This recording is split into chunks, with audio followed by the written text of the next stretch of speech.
लालची पाव भाजी वाला। एक गांव में एक मशहूर पाव भाजी वाला था रंगा। वह कई सालों से एक ही जगह ठेला लगाता था। जहां वो ठेला लगाता था वहां हमेशा सुबह शाम पाव भाजी खाने वालों की भीड़ लगी रहती थी। कोई वहां खड़े होकर खाता तो कोई पैक करवा के ले जाता। रंगा के पास इन सालों में काफी धन जमा हो चुका था, लेकिन इतना धन होने के बावजूद भी क्योंकि वह बहुत लालची और कंजूस था, कभी खर्च नहीं करता था और सिर्फ बचत के बारे में ही सोचता रहता था। ये क्या रंगा, तुम्हारा ठेला तो बहुत कमजोर लग रहा है। इसकी जल्दी से मरम्मत करवाओ या नया खरीदो, नहीं तो परेशानी में लेने के देने पड़ जाएंगे। अरे क्या हुआ है मेरे ठेले को? ठीक तो है। अगर इसे मरम्मत के लिए लेकर गया तो 2-4 दिन काम बंद करना होगा। ना बाबा ना, मुझे अपनी कमाई बंद नहीं करनी। अपने लालच, लापरवाही और कंजूसी के कारण रंगा ना तो मरम्मत करवाता और ना ही अपना काम बंद करता। एक दिन रंगा को एक शादी का ऑर्डर मिला। अरे रंगा, मैंने तुम्हारे पाव भाजी की काफी तारीफ सुनी है।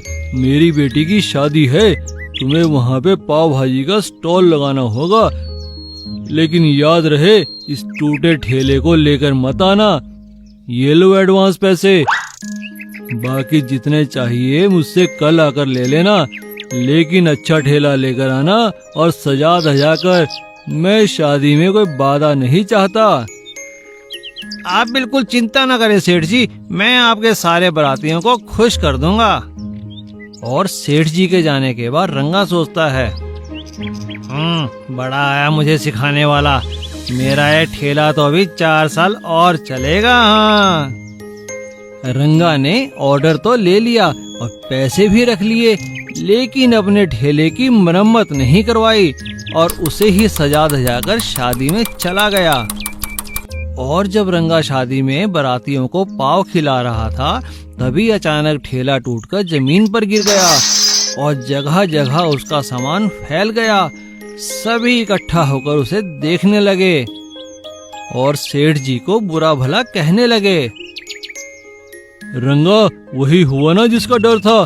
मैंने तुम्हें कहा था और पैसे भी इसीलिए दिए थे कि तुम एक नया ठेला ला सको, मगर तुम तो बहुत ही कंजूस और लालची निकले। निकालो मेरे पैसे वापस। यहाँ तुमने मेरी नाक कटा दी, यह तुमने अच्छा नहीं किया। और अपने लालच, लापरवाही और कंजूसी के कारण रंगा को शर्मिंदा होना पड़ा और सेठ जी को पैसे भी वापस करने पड़े। पेट्रोल चोर। नैयापुर गांव में एक दिन मंगत नाम का एक व्यापारी बाहर गांव से चटाई बेचने आता है। उसके पास एक पुरानी मोटरसाइकिल थी जो बहुत ही ज्यादा पेट्रोल पीती थी। वह अपनी मोटरसाइकिल पर सामान रख गांव में बेचने आता था। चटाई ले लो चटाई, रंग बिरंगी चटाई। अरे ओ चटाई वाले, चटाई तो देना। तुम्हारी चटाई तो बहुत अच्छी है, मुझे 5 दे दो। बहन जी, आज सारा माल खत्म हो गया है। आज तो मेरे पास अभी 2 ही चटाइयाँ हैं। अगर आप कहें तो मैं कल 3 नई चटाइयाँ लेकर यहाँ पहुँच जाऊंगा। हाँ हाँ ठीक है, हमें कोई जल्दी नहीं है। मंगतराम अगले दिन 3 चटाई लेकर उनके घर पहुँचता है और देखता है कि घर में कोई नहीं है और घर के बाहर एक बड़ी गाड़ी खड़ी है। बार बार घंटी बजाने के बाद भी घर से बाहर कोई नहीं निकलता। लगता है कोई नहीं है घर में, कल आऊंगा। उसी वक्त अचानक मंगत की मोटरसाइकिल का पेट्रोल खत्म हो जाता है। लगता है आज भी इसका पेट्रोल खत्म हो गया। अभी तो कोई बिक्री भी नहीं हुई, घर कैसे जाऊं? मंगत राव वहां खड़ी गाड़ी में पाइप डालकर पेट्रोल निकाल लेता है। यह तो बड़ा अच्छा आइडिया है, पेट्रोल खरीदने की जरूरत ही नहीं है। और फिर वह अगले दिन से यही करने लगा। जो भी गांव वाला घर नहीं होता, वह उसकी गाड़ी से चुपचाप पेट्रोल निकाल लेता। ये ठीक है, मेरी चटाइयाँ भी बिक जाती हैं और आने जाने का पेट्रोल भी मिल जाता है। गांव के लोग परेशान होने लगे। अरे भाई, हमारे गांव में ये पेट्रोल चोर कौन है? जितना भी पेट्रोल डालो अगले दिन खाली हो जाता है। हाँ भाई, तुम ठीक कहते हो। गांव वाले चोर को पकड़ने की तरकीब बनाते हैं और सभी गाड़ियों को एक जगह खड़ा कर देते हैं और हर गाड़ी में पेट्रोल की जगह पक्का रंग डाल देते हैं। तभी मंगतराम वहाँ आता है। अरे भाई, आज सबकी गाड़ियाँ एक साथ क्यों खड़ी हैं?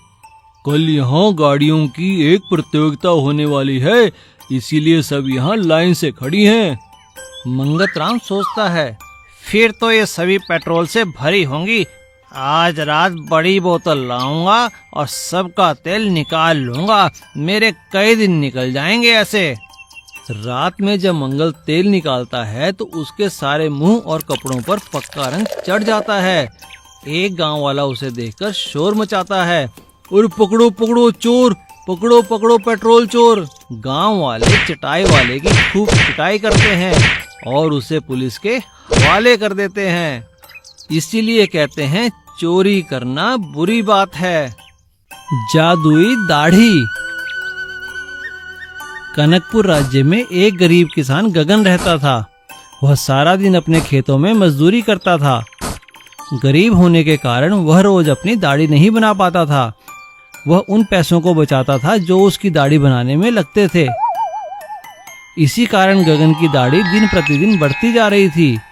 एक दिन गगन की पत्नी ने गगन से कहा, आज आप जाकर अपनी दाढ़ी क्यों नहीं बनवा लेते? कितनी बड़ी हो गई है।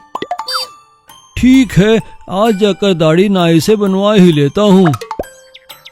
और गगन नाई के पास अपनी दाढ़ी बनवाने जाता है। अरे भाई, मेरी दाढ़ी बना दो, कितने पैसे लगेंगे?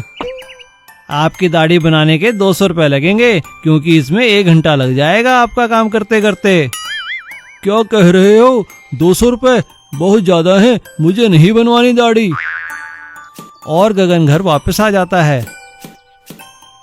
अरे, आपने दाढ़ी क्यों नहीं बनवाई? मुझे अपनी दाढ़ी से प्यार हो गया है, मैं इसे कटता हुआ नहीं देख सकता। अब तो मैं इसे और बढ़ाऊंगा। तुम नहीं जानती, मेरी दाढ़ी बड़े काम की है। ये कोई ऐसी वैसी दाढ़ी नहीं, जादुई दाढ़ी है। और पूरे राज्य में गगन की जादुई दाढ़ी की बात फैल जाती है। जब राजा ने इस बारे में सुना तो गगन को महल बुलवाया।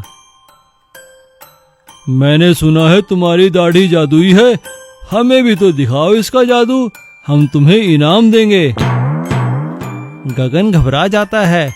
महाराज, महाराज मुझे क्षमा कर दीजिए। ये झूठ तो मैंने अपनी पति से बचने के लिए कहा था। इस बात में कोई सच्चाई नहीं है। मैं तो एक गरीब किसान हूँ, दाढ़ी बनाने के पैसे नहीं हैं, इसलिए मैंने अपनी पति से झूठ कहा था। राजा गगन की ईमानदारी से खुश हुआ। ठीक है, जाओ और इस दाढ़ी को कटवा कर हमारे पास आओ। हम तुमसे ये दाढ़ी खरीद रहे हैं। लो इसकी कीमत। मगर महाराज, ये आपके किस काम की? मंत्रीवर, हम गगन की ईमानदारी से खुश हुए हैं। हमने उसे इसलिए पैसे दिए ताकि उसकी पत्नी दुखी ना हो। इसलिए सबसे कह दो कि महाराज ने गगन की जादुई दाढ़ी खरीद ली है। महाराज की जय हो, महाराज की जय हो। इसीलिए कहते हैं, किसी अपने को खुश करने के लिए बोला गया झूठ सच से भी बढ़कर होता है। लालची ब्रेड आमलेट वाला। चकरपुर रेलवे स्टेशन पर एक छोटू नाम का लड़का उबले हुए अंडों का ठेला चलाता था। उसे सिर्फ अंडों को उबालना ही आता था और ग्राहक भी उबले अंडे बड़े चाव से खाते थे। पर कई ग्राहक जो उबले अंडे नहीं खाते थे, वह छोटू से कहते, अरे छोटू, तुम बस हमेशा उबले अंडे ही क्यों बेचते हो? क्या तुम्हें ऑमलेट बनाना नहीं आता? इस तरह कई ग्राहक ब्रेड और ऑमलेट की डिमांड करते थे, मगर छोटू को ऑमलेट बनाना नहीं आता था। तो उसने सोचा, अगर मैं ब्रेड और ऑमलेट बेचना शुरू कर दूं तो मेरा धंधा और भी बढ़ जाएगा। छोटू एक दिन बाजार में एक ढाबे पर काम करने वाले अपने दोस्त शंभू से कहता है, अरे शंभू, मेरे ठेले पर काम बहुत बढ़ गया है, मुझे कुछ दिन के लिए तुम्हारी मदद चाहिए। मैं कमाई का हिस्सा तुम्हें भी दे दूंगा। कैसी मदद? तुम तो जानते हो मुझे ऑमलेट बनाना नहीं आता। अगर तुम मुझे ऑमलेट बनाना सिखा दोगे तो मेरा काम अच्छा चल पड़ेगा। हाँ हाँ, क्यों नहीं, मैं कल ही ढाबे से छुट्टी ले लेता हूँ। शंभू कुछ दिन की छुट्टी लेकर अब रेलवे स्टेशन पर छोटू की मदद करने लगा। अब छोटू का काम भी दुगना हो गया। हर कोई उसके ब्रेड और ऑमलेट की तारीफ करता। मगर शंभू बहुत चालाक था। उसने छोटू की उबले अंडों की कला भी सीख ली और उसके सभी ग्राहकों को अपने ऑमलेट की आदत भी लगा दी। एक दिन शंभू छोटू से कहता है, अच्छा दोस्त, बहुत दिन हो गए, अब मैं वापस अपने ढाबे पर जा रहा हूँ। शुक्रिया शंभू। शंभू के जाने के बाद छोटू ने खुद ही ऑमलेट बनाना शुरू किया, लेकिन वह अच्छे ऑमलेट नहीं बना पा रहा था।